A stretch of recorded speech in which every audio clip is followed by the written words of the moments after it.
guyyaa har'aa OPDO'n eenyu waan jedhamu irrattan yaada kennaa na hordofaa yaada kana ummata biraan gahaa OPDO gorsaa akka wal gorsinuuf jalina isaa akka beekuuf dadhabbina isaa akka arguuf rakkoo inni baatee deemu akka beekuuf yakka Oromoo irratti hojjete akka beekuuf OPDO'n eenyu jedheetinan yaada dhiyeessa. OPDO'n eenyu? Maaliif Oromoo ajjeesa waggaa 29?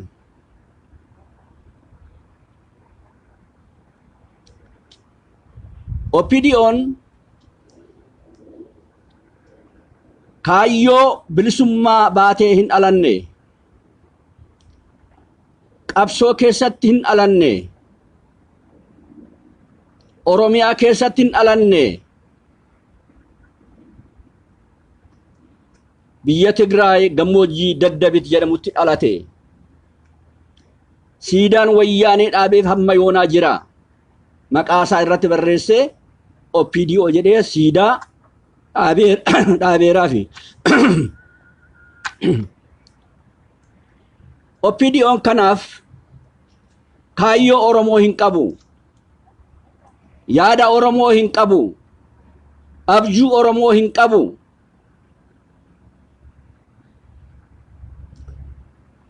Sammuunsaa, hamileensaa, xinsamuunsaa wayyaaneedha. Waggaa 27 wayyaanee wajjinis lammii keenya lafarraa fixe, sanyii duguuggaa nurratti raawwate, biyya keenya gurgurate, lammii keenya buqqisee biyya keenya gurgurate, qabeenya Oromiyaa saamsise. Gaaf takkitti sabboontota Oromoo michuu godhatee hin beeku, jaallan godhatee hin beeku. Diinnisaa inni hangafni sabboontota Oromooti. Kanaaf lafarraa nu fixa, kanaaf nu jibba. Jaallansaa Abashaadha, nafxanyaadha, wayyaaneedha. Maaliif sabboontota Oromoo jibbaa? Sabboontonni Oromoo soogidda Oromoo biratti akka soogiddaa jaalatamu, dhugaadhaaf qabsaahu, bilisummaadhaaf qabsaahu, abbaa biyyummaatiif qabsaahu, tokkummaadhaaf qabsaahu. Sabboontonni Oromoo biratti jaalala ijaa qabaniif yoo aangootti dhufanii aangoorraa na balleessu jedhee sodaata. Aangoo dhabna jedhee sodaata. Kanaaf filannoo isaa sabboontota Oromoo balleessuudha.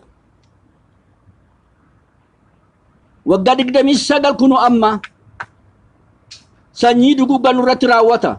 Dhaloota keenya ajjeesa, abbaa keenya ajjeesa, haadha keenya ajjeesa, ulfa ajjeesa, ijoollee ji'a 5 ajjeesa, dargaggoota ajjeesa, barsiisota ajjeesa, baratoota ajjeesa. Waan hin ajjeefne hin jiru.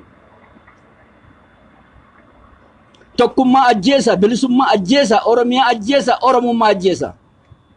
Waan hin ajjeefne takka hin jiru. Kanaaf akka seenaan isaa ragaa ba'utti, akka uummanni keenya beekutti, OPDO'n diina Oromooti. Maaliif akkana jettaa jedhu namoonni? Maaliif diina jettaa jedhu? Ragaan qaba, seenaan qaba, dhugaan qaba. Waan uummanni keenya hin beekne hin beeka. Kanaan ani himuu barbaada. Akkuma Minilik, Haile Sillaasee, Dargii, wayyaanee caalaa sanyii duguuggaa Oromoo irratti kan raawwate OPDO'dha. Mootummoota Itoophiyaa caalaa biyya kan gurgurate OPDO'dha. Mootummoota Itoophiyaa caalaa biyya Oromoo kan saame dhiiga kan tuute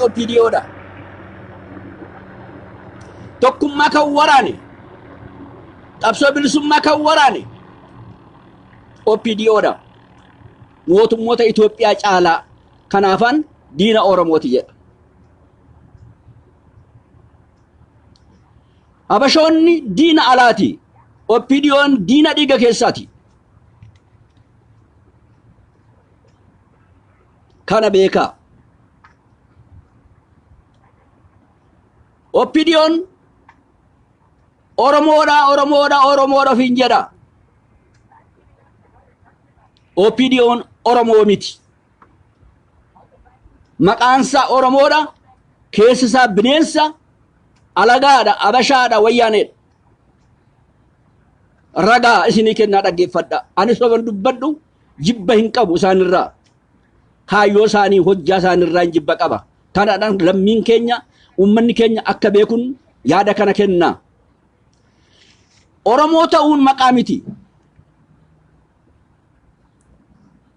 Oromoo ta'uun maqaa miti. Oromoo han nama jechisiisu maali? Mirga ummata kanaa kan kabachiisu, bilisummaa isaatiif kan qabsaahu, abbaa biyyummaa isaatiif kan qabsaahu, jireenya isaa, nagaa isaa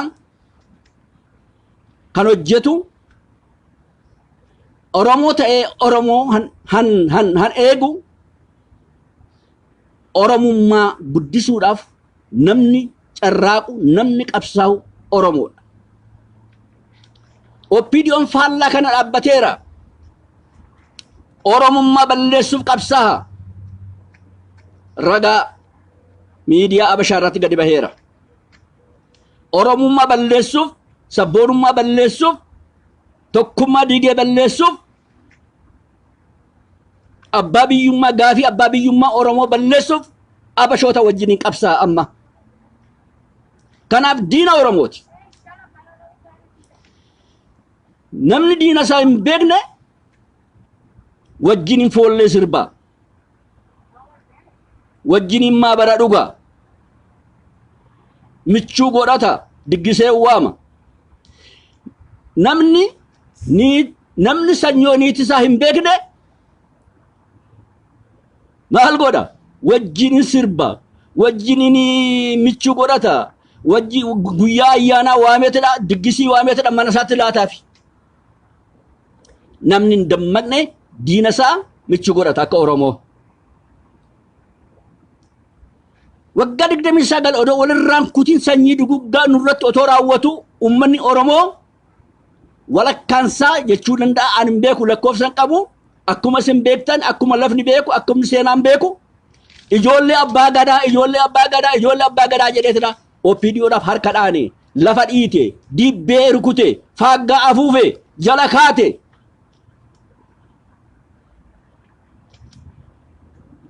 Akka aadaa Oromootti,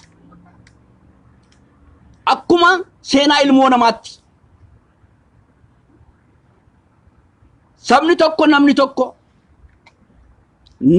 nama lammii isaa ajjeese, maatii isaa ajjeese, ijoollee isaa ajjeese, biyya isaa gurgurate, tokkummaa isaa gurgurate wajjiniin maabaran dhugu. Aadaan Oromoo aadaa guddaadha. Namni gosa Oromoo tokko ajjeese, maatii Oromoo tokko ajjeese, Oromoon harka hin qabatu, nagaa hin gaafatu, wajjiniin taa'ee hin nyaatu. Diina jedhaan kanaaf karaatti hoggaa arge karaarraa goraafi. Kuni aadaa keenya. Kana cabseet uummanni Oromoo, aadaa kana cabseet Oromoon ammaa OPDO waggaa 29 sanyii duguggaa nurratti raawwate jala kaatee ijoollee abbaa gadaa jedheen. Sabni kun jijjiiramuu qaba, ittimuu qabna, barsiisuu qabna, dammaqsuu qabna. OPDO'n ijoollee abbaa gadaa miti. Hojjaasaa, ragaasaa, ragaa waggaa 29 waggaa nutti agarsiisu akka Daawitii. OPDO'n ijoollee abbaa gadaa miti. Ijoollee Minilik.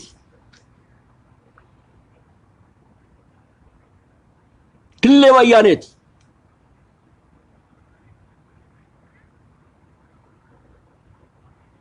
Egaa ijoollee abbaa gadaa miti. Kana beekaa. Ijoolleen abbaa gadaa hidhatanii qabsaahanii sabboonummaa, oromummaa, eenyummaa, tokkummaa, abbaa biyyummaa mirkaneessuuf hojjetu ijoolleen abbaa gadaa. Namni kanan hojjenne ijoollee abbaa gadaa miti. Abbaa gadaa maqaan balleessinaa. Abbaan gadaa dur abbaa tokkummaati. Abbaan gadaa dur abbaa bilisummaati. Abbaan gadaa abbaa biyyummaati.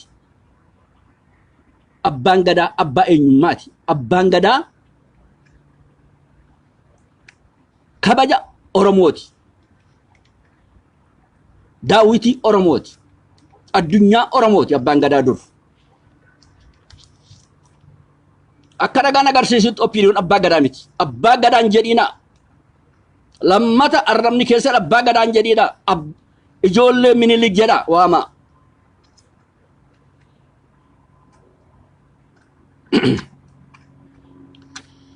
Egaa opiniyoon maaliif Oromoo ajjeesa? Sababni isaa maali? Gaafiin isaa maali? Maal gochuuf? Maal fiduuf? Diina kam Oromoo irraa eeguuf? Nagaa kam Oromoo irraa eeguuf? Oromoo waraana.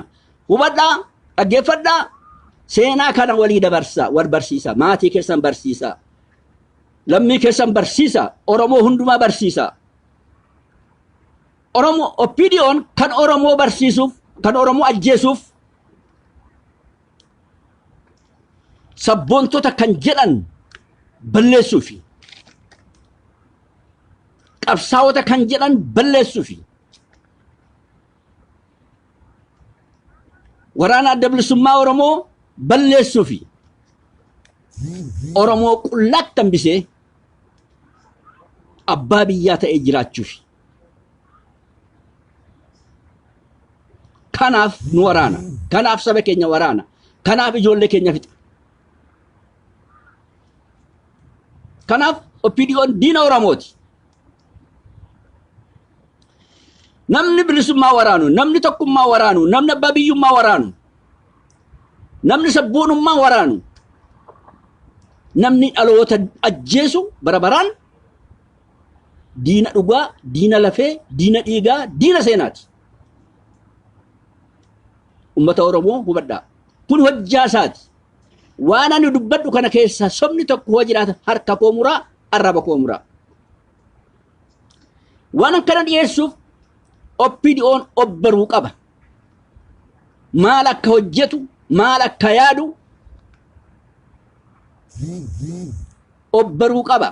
Beekuu qaba, ittimuu qabna, gorsuu qabna, qeequu qabna. Yakkasaa saaxila baasuu qabna. Akkasuma walamman walin qeeqinaa wal fuuldura dhaabbatina han jedhamu dogongora. Uummanni walin qeeqne hin jabaatu. Karaa tokko irra hin deemu, hin sirraa'u. Yaada tokko hin qabatu. Uummanni walin qeeqne tukaana, rirma, daanahoo boofa of keessatti baatee jiraata.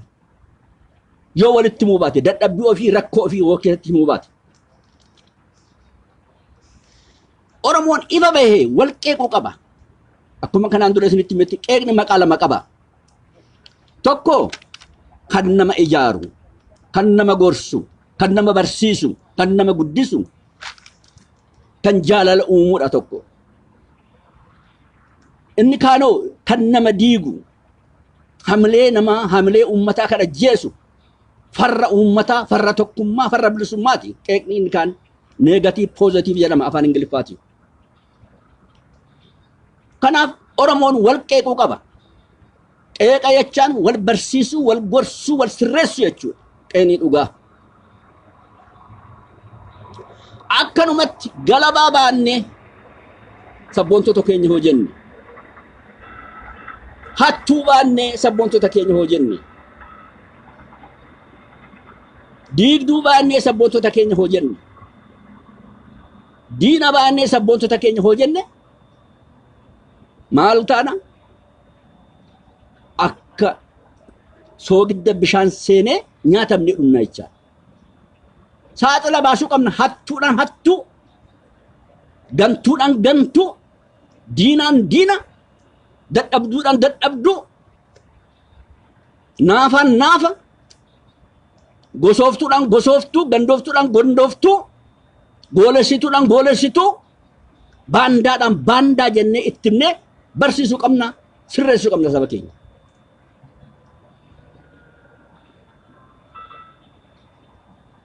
Oromoon wal sodaata wal saalfata maalluun jedhu maallaan jedhu hin ta'u kuni maallaan jedhu maalluun jedhuun fala miti yoo walitti himnedha addaan gaditti baanee yoo walitti himnedha yoo wal gorsinedha namni maallaan jedhu dubbatu namni maallaan jedhu saalfatu dhugaa hin dubbatu saba isaatiif hin dhaabbatu hin sodaata yookaan lubbuu isaatiif sodaata yookaan maallaan jedhu sodaata. Rakkoon Oromoo wal gorsu addaa wal gorsuu dadhabuu keenya. Rakkoo tokkummaa keenya jiru handitti gaafatamu eenyu ta'uusaa walitti himuu dadhabuu keenya. Rakkoo qabsoo keessa jiru eenyu handitti gaafatamu eenyu ta'uu walitti himuu dadhabuu keenya. Kanaaf baandaa sabboonaa keenya jennaan gantuu sabboonaa keenya jennaan ashkara wayyaanee sabboonaa jennaan ergamtuu nafxanyaatiin sabboonaa jennaan dhaabachuu qaba kun sabboonaan maqaa qaba sabboonaan ulfina qaba sabboonaan seenaa qaba sabboonaa jechuun maal jechuudha nama bifa bareede jechaa miti nama gaaf tokko gadi baheetuma dubbate jechaa miti miti sabboonaan biyya addunyaarra jira biyya sabboonummaan hin jirre hin guddatu hin jabaatu diina ofirraan dhoowwu ija gurra hamlee hin qabu biyya sabboonummaan hin jirre biyyi sabboonummaa hin jirre biyya beeladaati beellanni sabboonummaa hin beeku ofiyyuu hin beeku diina isaayyuu hin beeku sabboonummaan eenyummaa barsiisa oromummaa barsiisa tokkummaa barsiisa bilisummaa barsiisa abbaa biyyummaa barsiisa sabni isaa saba ta'ee akka jiraatu irratti qabsaha dhiiga isaa kenna lafee isaa harcaasa lubbuu isaa gabbareet saba isaatiif dhaabbata sabboonaa jechaan kana opiidiyoon sabboonaa hin qabu hamilee sabboonummaa iyyuu hin qabu maqaa sabboonummaa iyyuu hin beeku hiikaa isaa iyyuu hin beeku otoo sabboonaa ta'e waggaa 29 dhaloota keenya najjeessu biyya keenyan gurguratu akka shaqaxaa tokkummaa hin waraanu bilisummaa hin waraanu abbaa biyyummaa hin waraanu obboleessa isaa abaa'oo diina godhatee hin waraanu abashaa michuu godhatee wayyaanee wichuu godhatee hamma ammaa waggaa 29 abaa'oo waraana diinni isaa abaa'oodha diinni isaa sabboontota Oromooti maaliif sabboonummaan aangoo yoo qabate ani hin jiraadhu jedha gantuun bootaan argattu hattuun bootaan argattu kijibduun bootaan argattu doofaan bootaan argattu malaammaltuun bootaan argattu sabboonummaan gaafa bootaa qabate sabboonaa jechaan gingilchaa hattuu gingilchaa baandaa gingilchaa maxxannee gingilchaa yartuu jechuudha sabboonummaan akkasitti cuunfee nama laala kanaaf opiidiyoon waggaa 29 kana kan Oromoo ajjeeseef yoo sabboontonni bootaa qabatan aangorraa na ari'u tokko hojjaarraana ari'u lama mana hidhaatti nu naqu sadii Oromoon gumaa ijoollesaa waggaa 23 nu gaafataa jedhee sodaata. Afur yoo aangoo gallakkifne Oromoo saamuu nutti hafa Oromiyaa saamuu nutti hafa jedhee sodaata. Shan jannata Oromoo keessa jira biyya gurguratee biyya saamee sooromee badhaadheet jannata keessa jira. Jannata kana keessa bahurra waan shanan kana keessa bahu aburra Oromoo duugugee kophaasa biyya keessa jiraachuu barbaada. Sabboontota lafarraa fixee uummata homaa hin dubbanne uummata homaa hin shokoksine akka horii oofee bitee jiraachuuf kana bajjisa Oromoo waan shan kana sinitti meera qalbii godhaa walitti himaa kana rakkoonsa waan amma shanan isinitti meera rakkoonsa kan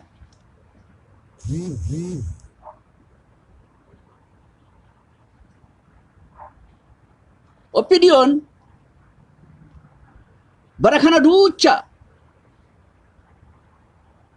michunsa ani inni michu godhate waggaa 27 wayyaanetti maxxaneeti wayyaanee humna godhateeti wayyaaneen kumnaano maal godhe Oromoo haaraa ijaarrateet Amaara jala seenet har'a diina Oromoo waggaa 152 qabateet nu ajjeesaa jira lammii keenya ajjeesaa jira garaan keessanaa gubatu lafeen keessanaa gubatu Oromoo tokko ta'ee kai Abashaan siliqimsiteet bilisummaa dhiigaan dhufe OPDO'n Abashaatti gurgurateera Oromoon nyaatamee qorxomee dhumuuf karaan banaadha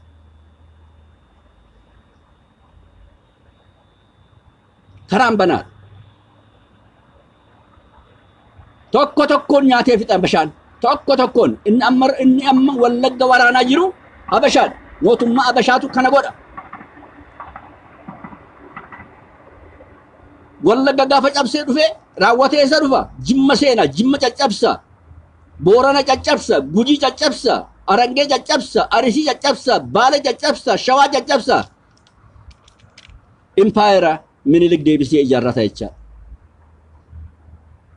Oromoon lammata Abashaa jalatti kufnaan nafxanyoota jalatti kufnaan hamma waaqaaf lamni garagarutti harka isaaniitiin bahu baay Oromoo kana beeka wal ijaara bakka jirtanitti wal ijaara bakka jirtanitti wal ijaara wal gorsa tokkummaa jabeessa hidhadha woboo ta'a abbadha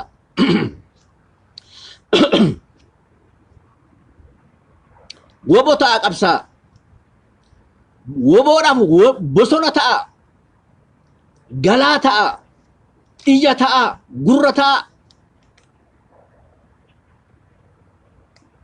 falli Oromoo woboodha falli Oromoo qawweet falli Oromoo tokkummaa falli Oromoo qabsoodha kanaan ala falan qabu Oromoon kana beeka waraanni nama ijaarrate kun kora bittinneessa poolisii Oromiyaa liyyuu poolis maqaa sadi baaseet Oromiyaa keessa bobbaaseera maqaa sadi kana keessa gariin nafxanyaadha kan isaan hoogganu nafxanyaadha gara jabeenyaan haadha ijoollee afurii rasaa isaan ajjeesani dargaggoota keenya rasaa isaan ajjeesani afur lama bakka takkatti fuudhanii lamaan isaanii sadan isaanii arfan isaanii bakka tokkotti fuudhanii dargaggoota keenya ajjeesan gara jabeenyaan jaarsa waggaa 80 ajjeesani yaa abbaa ilmi kee shanee ta'eera jedhaniit abbaa fi haadha ajjeesan kuni naaziidha kuni faashistiidha kuni daabiloosi kuni ciraaqiidha OPDO'n daabiloos naazii ciraaq akkanatti sabeeka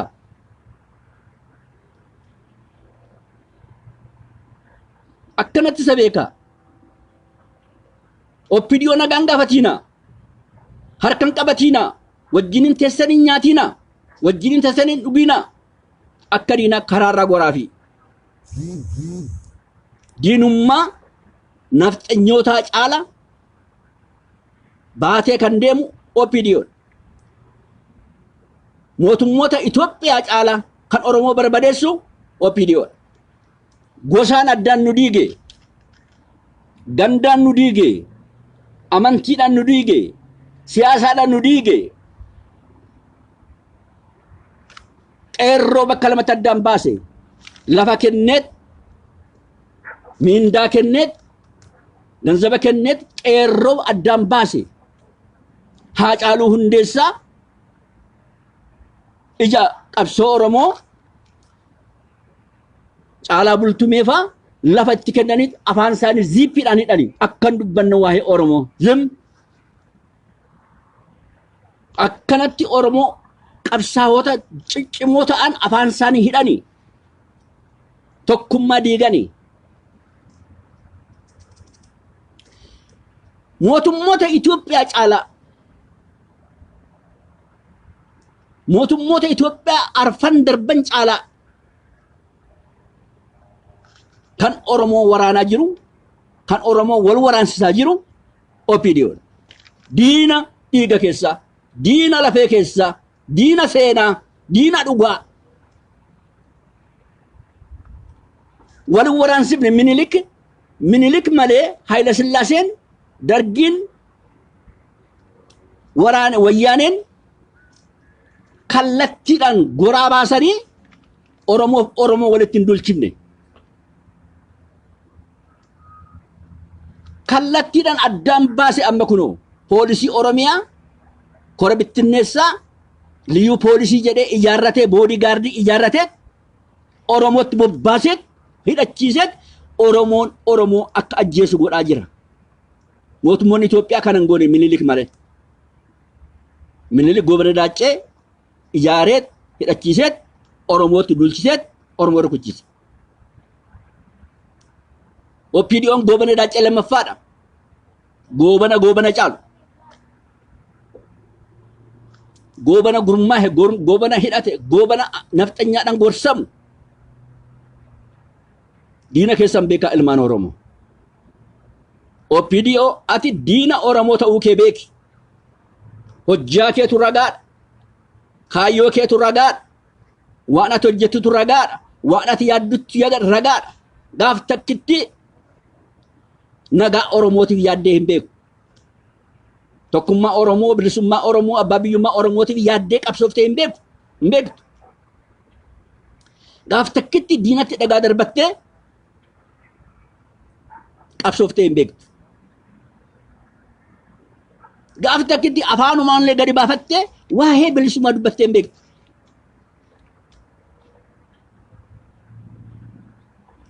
gaaf takkitti abbaa biyyummaa Oromoo dubbattee hin beektu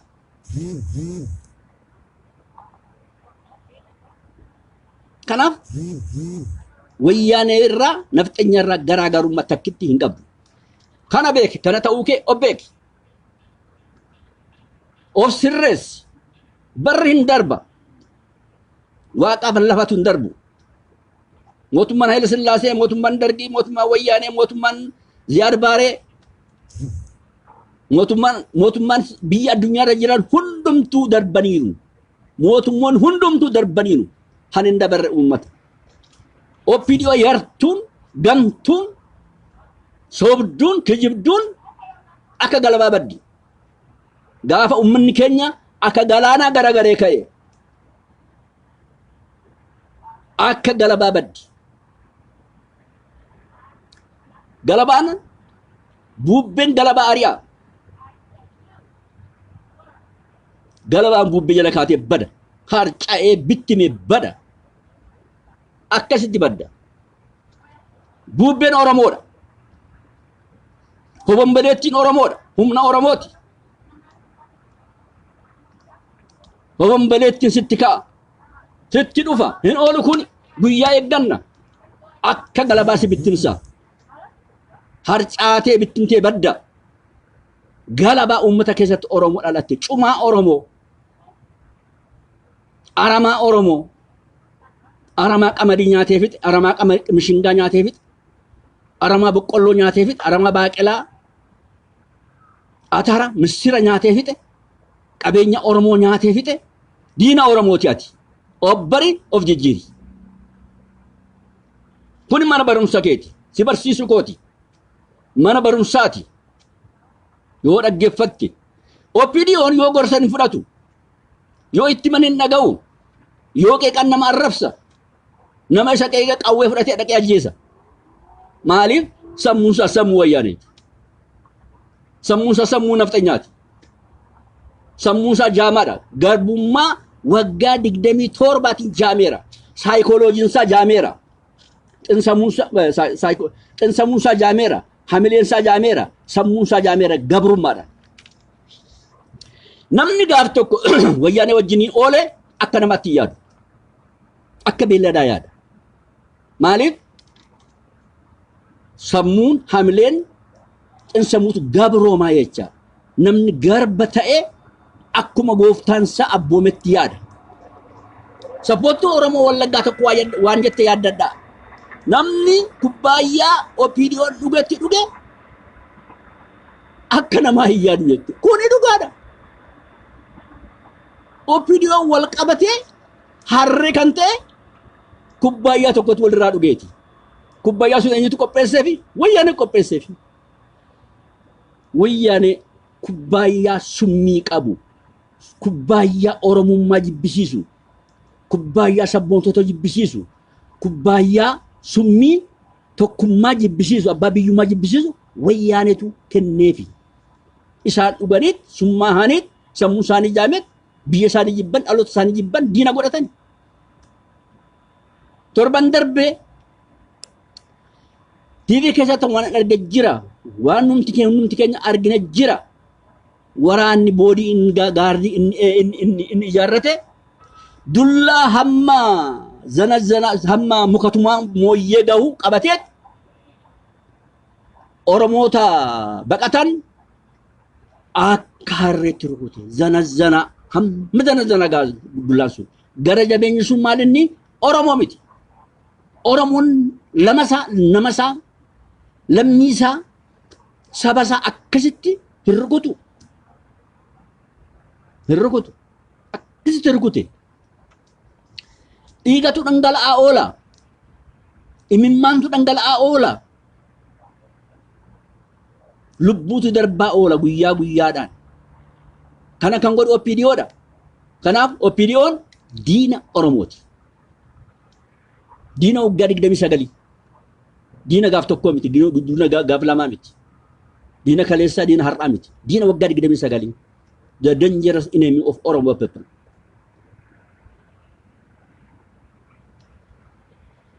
opinion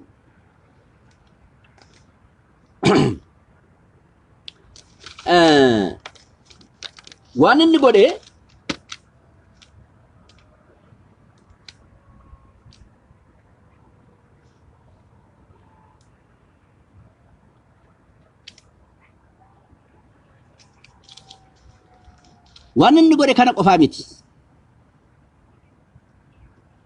dhageeffadha bara ABO'n chaartaraa bahu Oromoo 200 akka hidhaman kan godhe opiniyoodha xoqqomee tokkoon xoqqomee mana isaanii keessa deeme deeggartoota ABO miseensota ABO jaalalleewwan ABO 200 hiisise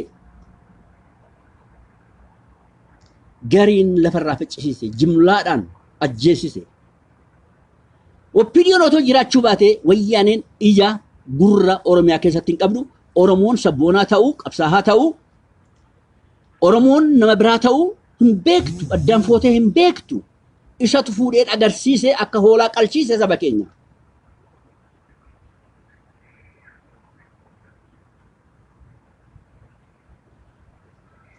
qalchiise bara wayyaaneen buutu kuma 40tu hikkame isa dhumaa kana lamma magarsaayuu gadi ba'ee himeera kuma 40tu hikkame kuma 40 hiiknee jedhan kumni 40 sunu yakka maal hojjetan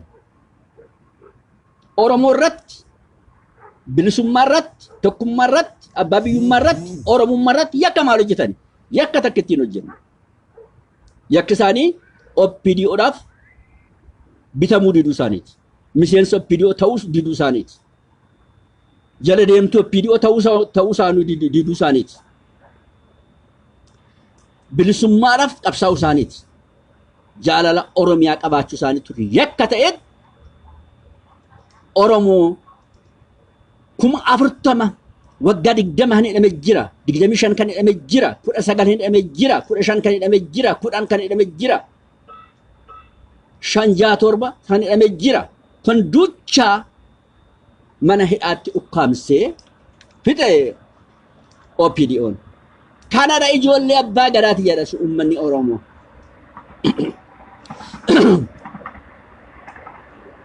saba keenya ijoollee keenya bilisummaadhaaf qabsaa'an yakkamaa ta'an qabsaa'onni yakkamaa ta'ani sabboontoonni yakkamaa ta'ani OPDO biratti yakkamaan godha yakkamaan biyya lafaarratti hin argamne yakkamaan Oromoo keessatti dhalatee hin beekne OPDO'n dhaloota keenya yakkamaa godhee ajjeesaa jira warri michuu OPDO taatan warri fira OPDO taatan gaafadhaa Oromoo irraa maal eeguuf waraana kan 20 ijaarratee Oromiyaa keessa bobbaasu diina kamirraa eeguuf gaafadhaa kanuma gaafadhaa diina kamirraa eega bilisummaa tokkummaa eeguuf diina kamirraa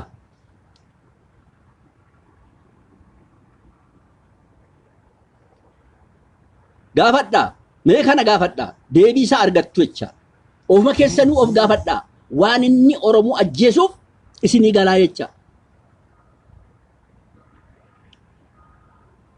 kan Oromoo ajjeesuuf of jiraachisuuf Oromoo jiraachisuuf yaadeellee hin beeku qalbii isaa hin qabu kaayyoo isaa hin qabu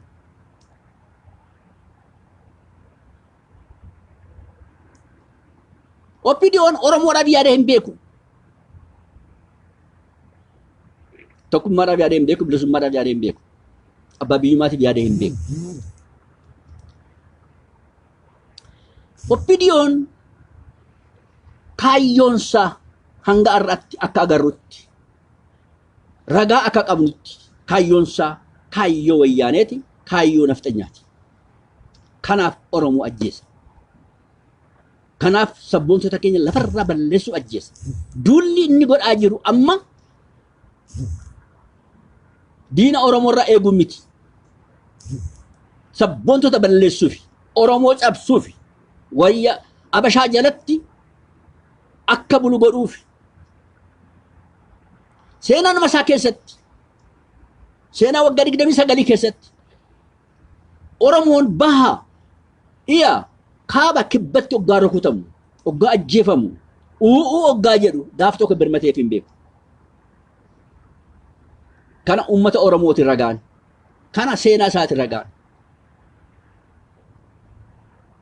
Sumaaleen bara Oromoo dugugde Oromoo ajjeeftee buqqifte 800 jijigaarra ariite hanga ammaa daangaa Oromoo mi'eessoo qabattee eeggaa jirtu gaaf tokko dhaqee Oromoo irraa diina dhoowwee hin beeku karaa Booranaa garriin gadi baatee garri yartuun wayyaan inan deeggaramtee oggaa Oromoo rukuttu Boorana fixxu gaaf takkitti lammii koo jedhee bira dhaabatee hin beeku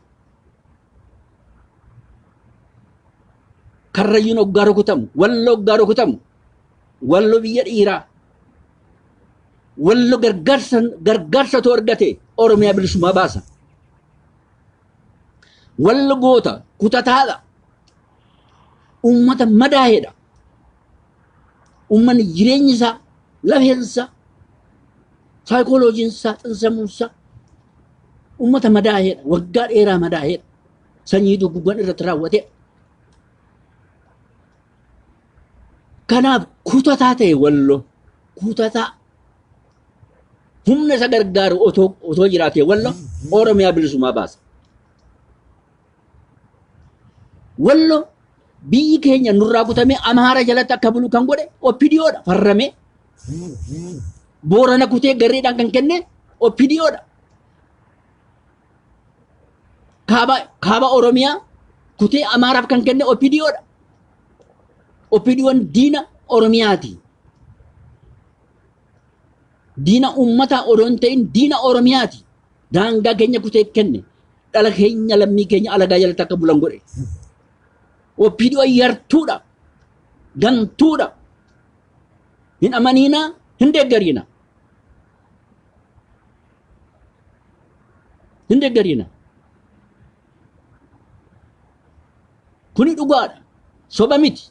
Biyyatu beeka, seenaatu beeka. Diinni biyya diinni ummataa ani Oromoodha jedha. Malakkaan isaa maaliin? Malakkaan Oromummaa duratti isinitti himeera. Malakkaa sun guuta? Hin guutu. Qabxii takkitti hin guutu. Malakkaa Oromummaa OPDO'n qabxii takkitti hin guutu. Dhibbarraa harka takka hin guutu. Qabxii Oromummaa. Diina Oromummaatiif 100%. Kanatu ani Oromoodha jedheet akka dhagaa Oromoorra taa'eet Oromoo caccabsee qoroxxomeet of jalatti bilchuudhaaf waraana jira. Oromoo ofiin jedha saalfii tokko malee. Ijoollee abbaa gadaati ofiin jedha saalfii tokko malee.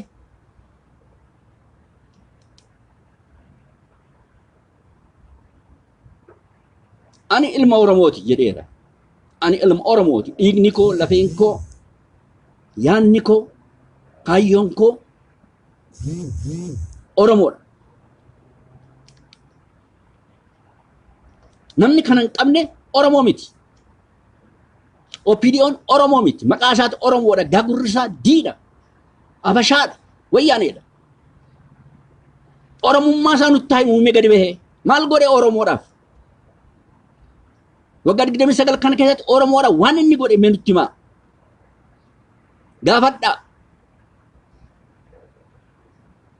Bilisummaa hin eegne, tokkummaa hin eegne, abbaa biyyummaa hin eegne, nagaa Oromoo hin eegne, hamilee Oromoo, xinsamuu Oromoo hin eegne. Farra diina Abashaa caalu, Minilik caalu kana baattan hin jiraatina. Galaana ta'a akka galaanaa garagalaa kaa erga takka guyyaa tokkoon kaa garagalaa. OPDO akka qoshaashaa xaragaa Oromiyaa keessaa balleessa. Galaana ta'a Oromoon galaana. Galaanni kun guyyaa tokko biyya jiru otoo ka'e bakkuma jiru otoo ka'e hundumtuu ijoolleen beekaan wallaalaan jaartiin otoo ka'e akka galaanaa OPDO xarageet yookaan Tigraayitti galcha yookaan immoo biyya Amaaraatti ishee galcha biyya ishiitti jechaadha. OPDO xaragaa akka qoshaashaa akka mana keessan xaragdanitti xaragaaf keessa balleessa.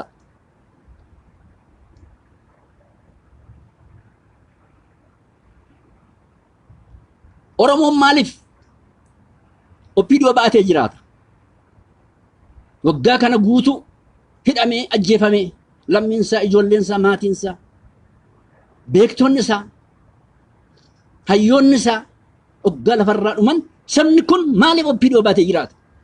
Maaliif? Wal gaafadhaa, wal gorsaa, walitti himaa. Maaliif diina isaa baatee jiraata?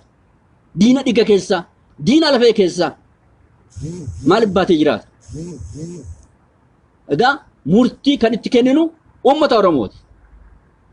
Walumaa galaan balleessaan OPDO'n Oromoo irratti hojjete hundumaa kan itti gaafatu uummata Oromooti. Ana si hunduma keenya.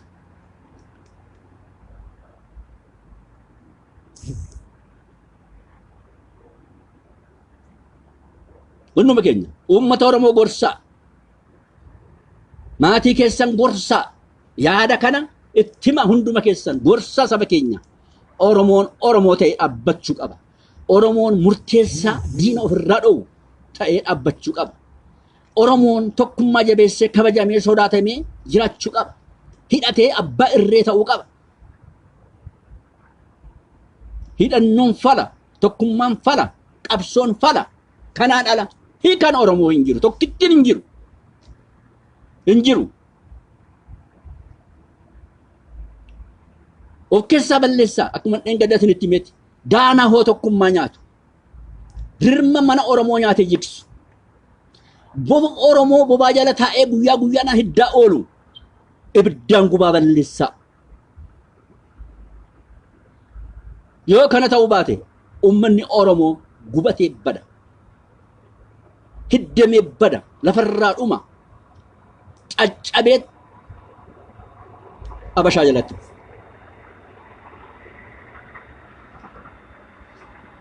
Ummanni kun irree gaachanaa otoo qabaate.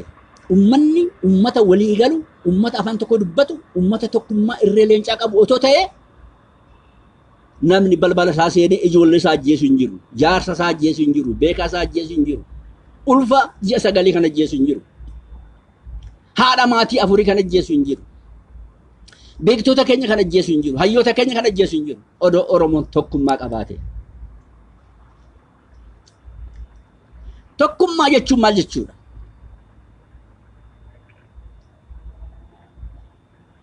Tokkummaan maqaa adda addaa qaba. Tokkummaa afaanii, tokkummaa siyaasaa, tokkummaa dhiigaaf lafee, tokkummaa eenyummaa qaba. Oromoon tokkummaa siyaasaati, tokkummaan isaa. Tokkummaa afaaniiti. Tokkummaa jedhee faarfatee galaa achi galee maal godhaa? Wal nyaata, wal diigaa, walitti gaarreeffataa, wal jibba, gosa, ganda, laga, amantii koo jedhee walitti gaarreeffata, waliin ooda. Ummanni afaan tokko hin qabne, afaan tokko dubbanne. Ummanni kaayyoo tokko hin qabne. Ummanni walii galtee hin qabne tokkummaa hin qabu.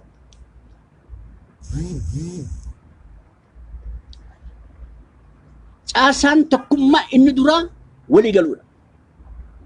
Afaan tokko dubbachuudha, kaayyoo tokko qabachuudha. Sabni kana hin qabne tokkummaa hin qabu, kana beekaa. Waliin gowwoomsiinaa, warra si gowwoomsan didaa. Tokkummaa kana keessaa bahee sabni keenya, kana baree sabni keenya. Tokkummaa dhiigaa, tokkummaa lafee, tokkummaa Oromummaa, tokkummaa eenyummaa, tokkummaa sabboonummaa gubbaarratti hundaa'e ijaarrachuu qaba.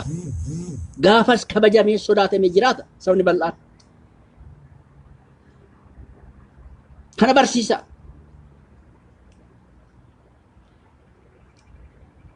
Tokkummaan akkanaan odoo dhalatee uummata murteessaa ta'a.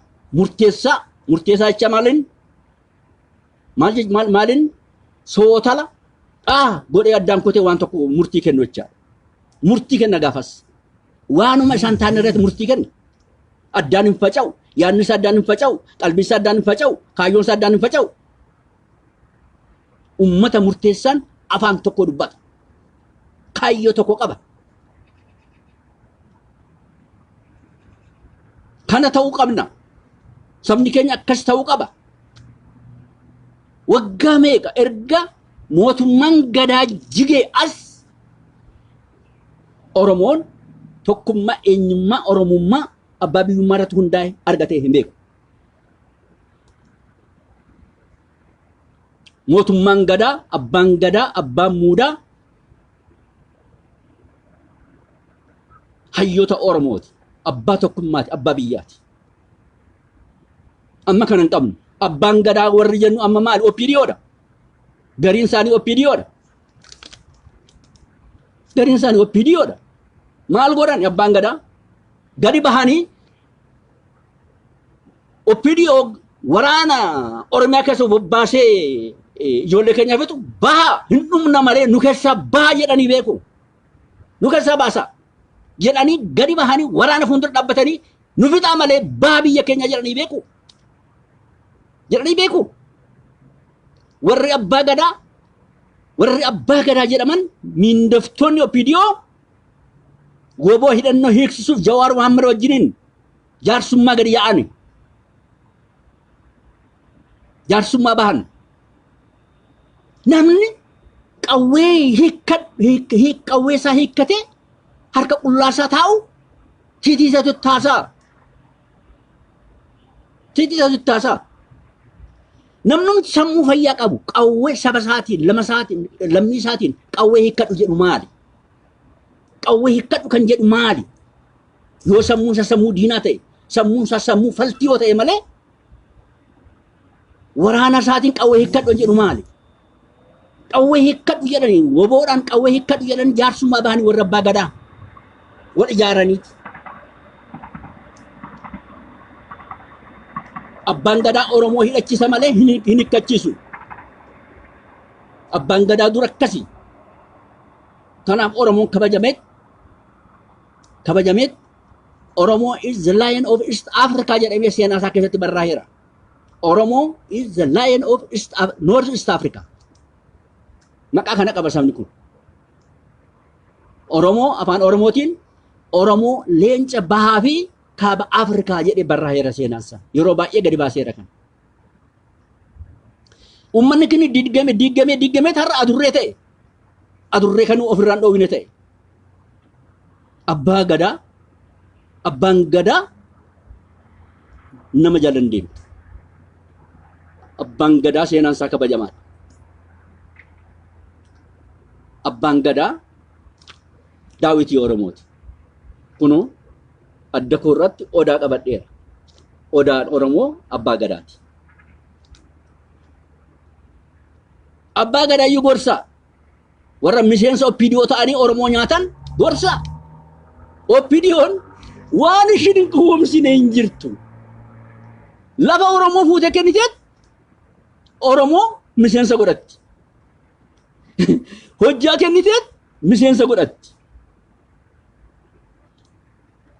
Daarii obaaftee farsoo obaaftee deeggaraa godhatti. Ganzabatti kenniteet piippi deeggaraa jetti. Uummata kana qabna. Uummata diinasaa farsoodhaan deeggaru. Uummata bitamee piippi deeggaru qabna of keessanuu keessa jiru. Warra piippiidhaaf abukaatoo ta'an inni akka leencoo lataa, inni akka leencoo baatii. Diyaaspooraan biyya garagalee har'a OPDO'dhaaf ashkaree ta'e kun ikkoo piippiidha. Piippiin diina Oromooti. Paartii nafxanyaati. Paartii nafxanyaa namni deeggaru diina Oromooti. Diyaaspooraa mugduu OPDO'tti galtee lafa argachuuf piippii deeggarti. Piippii deeggaraa jettee miidiyaa irratti gadi baatee dubbatti akka leencoo baatii. Edaa ilmaan Oromoo, saba Oromoo, obbari, dammaqi, diina keef qabsaa kee addaan baasii beeki. Eenyu qabsaan koo, eenyu diinni koo jedhi addaan baasii beeki. Lafa sii kaaheera. Seenaa dhugaa lafa kaaheera. Beeki. Piippii hin deeggariin. OPDO hin deeggariin. Abaa wajjin dhaabbadhu, kafaa wajjin dhaabbadhu, woboo wajjin dhaabbadhu, abbaa irree ta'i, ummata murteessaa ta'i dhaabbadhu. Ummata murteessaatu kabajama, sodaatama. Diinni san tuqu ummata murteessaa tuqeeyyuu hin beeku. Maaliif? Hin mura. Morma mura. Diina isaa morma mura. Roorroon itti dhufe diina isaa morma muree ofirraa dha'u ummata murteessaa. Uummanni diina isaa rukutee ofirraa hin dha'uune akka hoolaa qalamaa jiraata. Akka re'ee gototameeti mar'ateeti otoo mar'atu ajjeefama. Akka handaaqqoo qalamee gogaansaa irraa luqqa'ee danfa seenee gubateet qallaba namaa ta'ee jiraata. Uummata murteessaa ta'a. Murteessaa ta'a. Mari'adhaa. Tokko ta'a barsiisaa ta'a. Saba keenya barsiisaa. Isa dogongora barsiisaa.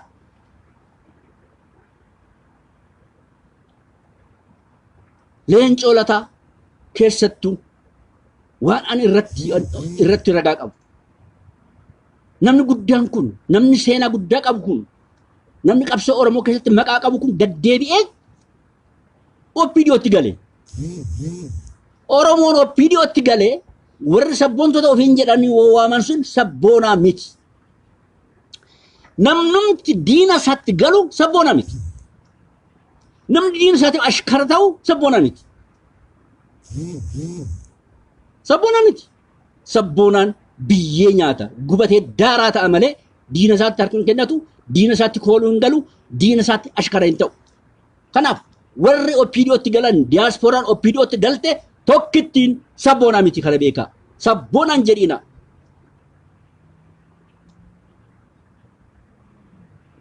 Gaaddidduu sabboonummaan qabdu.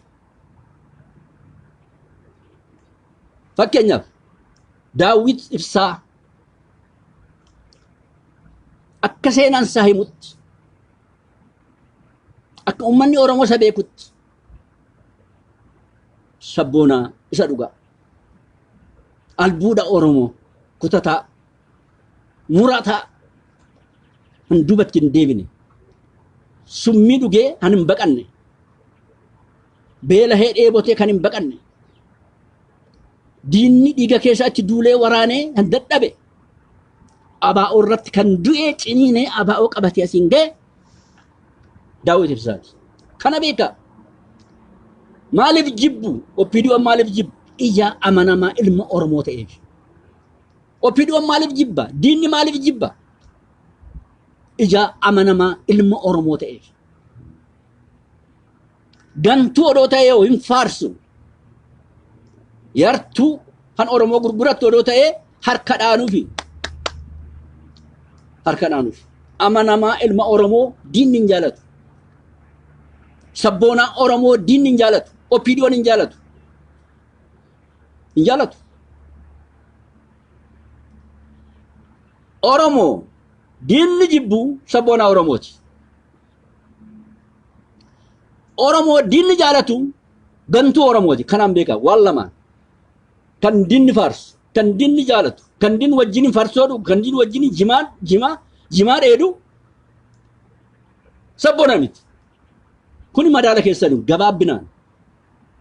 Kan diinni jibbu, kan diinni waraanu, kan diinni waraanu, kan diinni arrabsu, kan inni itti dulu sabboonaa isa dhugaa ta'uu isaa beekaa. Maqaa sabboonummaa isaa jibbama.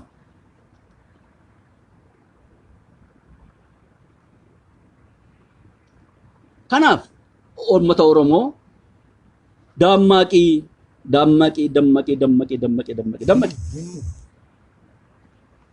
Diina boofaa jalaa hin baatiin, of jalatti hin baatiin, wajjiniin hin buliin, hammattee hin buliin. Diina boofaa jalaa boofa eeboodhaan mataa isaa waraan of keessaa balleessi.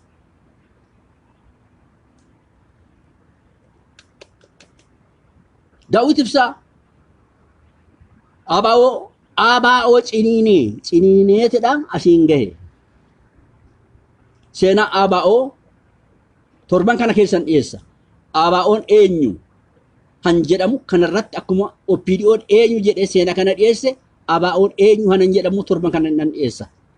Abaa'oon maal akka ta'e isinittan hima. Dhugaa baraa. Seenaa keessan baraa. Seenaa keessan baraa. Wal barsiisaa. Mana barumsaa ta'a. Mana barumsaa ta'a. Wal barsiisaa.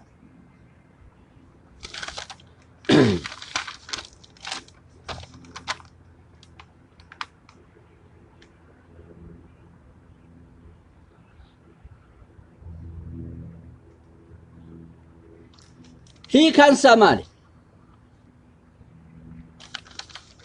Hiikaan humti OPDO maali? OPDO rakkoo tokkummaa, rakkoo bilisummaa, rakkoo OPDO'n baatee deemu kun akkamitti hiikama? OPDO gorsitanii hin deebi'u. Qeeqxanii hin deebi'u. Ittimtanii hin dhaga'u. Hin deebi'u. Waggaa 29 kunoo Oromoon OPDO'ti duulee hin arrabsine, hin qeeqne, jecha adda addaatiin ittiin himne hin jiru. Hin dhageenye gurra isaa hin seenne, gurri isaa duudeera. Uummanni keenya hiriira bahee oggaa si jibbineerra. Akka udaanii si xireeffadheerra. Nurraa deemaa, nurraa bu'aa oggaa jedhu ijaanuu arguu hin dandeenye. Humnaan humnaan Oromoo irra ta'a. Qawweedhaan uummata bal'aa kana irra ta'a. Tokkummaa addaan diigeet uummata kana irra taa'ee qorqaa Oromiyaa qorqa. Waggaa 29 kana keessatti Oromoodhaan maal godhe? Isa waan kana irratti dubbadhaa. Maal godhe Oromoodhaan? Biyya misoomseera. Tokkummaa eegeera. Bilisummaa fideera. Oromummaa jabeesseera. Sabboonummaa jabeesseera. Abbaa biyyummaa jabeesseera. No, zero. Kanaaf opiniyoon diina Oromooti. Maal godhe opiniyoodhaaf? Oromoo qoroxxome qabeenya Oromoo qoroxxome nyaachuu Oromoo ajjeesee lafee qoroxxome dhiiga dhuguu malee Oromoodhaan waan inni godhe takkittiin hin jiru. Takkittiin hin jiru. Akkanatti opiniyoo beekaa. Akkanatti opiniyoo beekaa. Opiniyoo saalfadhaa. Harkan qabatiina. Nagaan gaafatiina. Wajjin teessan hin nyaatina. Diina dhiiga isaatiin harka isaa dhiqate. Harkan qabatiina. Of sirreessuu qaba. Gaafa of sirreessu obboleessa keenya. Obboleettii keenya. Gaafa Oromoodhaaf dhaabbatee immoo sabboonaa keenya jennaan. Hin ammanna, hin jajna, hin faarsina, hin jabeessina. Kana opiniyoo biraan nagaa. Opiniyoon kan isa qeequ hin jaalatu. Maaliif sammuu isaa jaamata? Maaliif wayyaaneedha? Karaa mirgaa sammuu isaa nafxanyaadha. Karaa bitaa immoo wayyaaneedha. Keessi isaa immoo oona.